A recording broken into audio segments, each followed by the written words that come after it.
بسم اللہ الرحمن الرحیم۔ اذان کے دوران کیا دائیں بائیں منہ پھیر سکتے ہیں؟ اور پھر نماز کے لیے دوڑ کر آنا کیسا ہے؟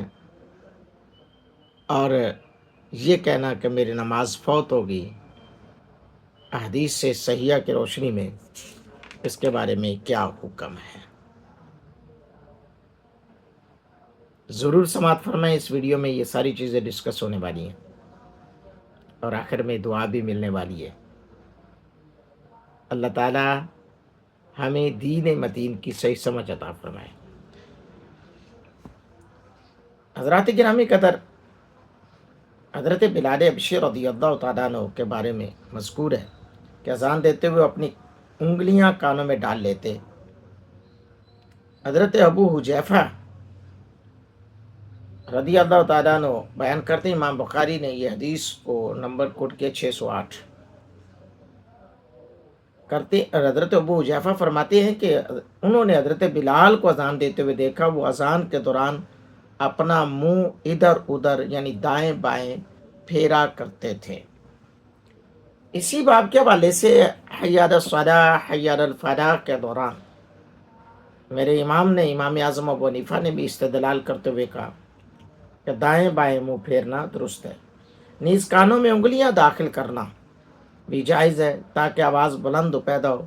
کوئی کانوں میں انگلیاں نہ ڈالیں تو بھی کوئی حرج نہیں۔ وضو کے بغیر وضو کر کے اذان کہنا بہتر ہے، مگر اس کے لیے وضو شرط نہیں ہے۔ اگر بغیر وضو کے بھی اذان کا وقت جا رہا ہو، نماز کا وقت جا رہا ہو، تو اگر وضو کے بغیر بھی اذان بامر مجبوری جلدی پڑتی ہو تو وہ پڑھ سکتے ہیں، عادت بنانا جائز نہیں ہے۔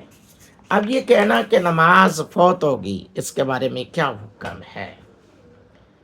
جی ہاں، ابن سیرین کے نزدیک یہ کہنا مکروہ ہے کہ ہماری نماز فوت ہوگی، یہ کہنا چاہیے، ہم اسے نہیں پا سکے۔ امام بخاری رحمۃ اللہ علیہ فرماتے ہیں، نبی کریم صلی اللہ علیہ وسلم کا فرمان مستند طور پر منقول ہے۔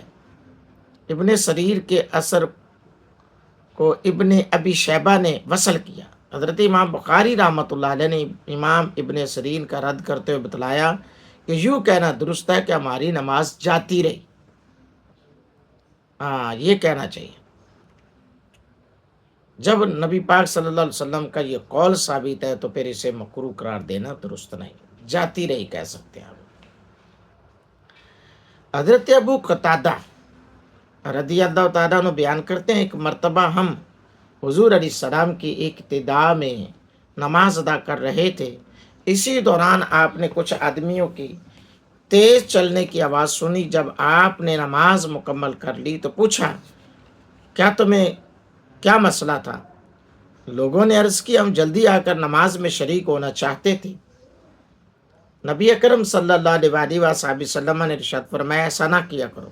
اگر تم نے نماز کے لیے آنا ہے تو اطمینان سے آؤ، جتنی نماز ملے اسے ادا کر لو، جو پہلے گزر چکی ہو اسے بعد میں مکمل کر لو۔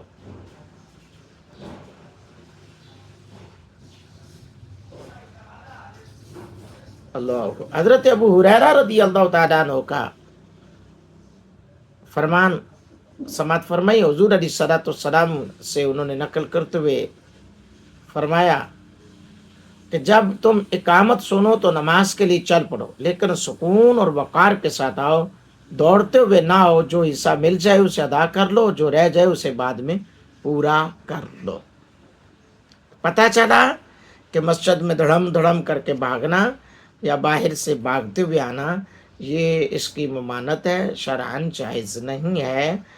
تیز تیز چل سکتے ہیں، لیکن جس سے پیروں کی آہٹ یا آواز پیدا ہو، اس سے کیا ہوتا ہے کہ جو نماز پڑھ رہے ہوتے ہیں ان کی نماز میں خلل پیدا ہونے کا خدشہ ہوتا ہے۔ تو لہٰذا آرام سے، سکون سے، وقار کے ساتھ، اسلام کا وقار ہی اعتدال پسندی ہے، اسلام کا معیار ہی اعتدال پسندی ہے۔ حق تعالیٰ سبحانہ ہم سب کا حامی و ناصر ہو۔ اللہ تعالیٰ اپنے پیارے حبیب کے توسل سے جو کچھ سنایا، اس کو یاد رکھ کر دوسروں تک پہنچانے کی توفیق عطا فرمائے۔ اور حق تعالیٰ سبحانہ کی بارگاہ میں دعا ہے اللہ تعالیٰ جن دوستوں نے یہ پوری ویڈیو دیکھی ہے یا دیکھتے ہیں، اللہ ان سب کے اہل و عیال کی، آباء و اجداد کی کامل اکمل بخشش فرمائے، میرے اہل و عیال آباء و اجداد کی بھی اللہ تعالیٰ کامل اکمل بخشش فرمائے، آمین۔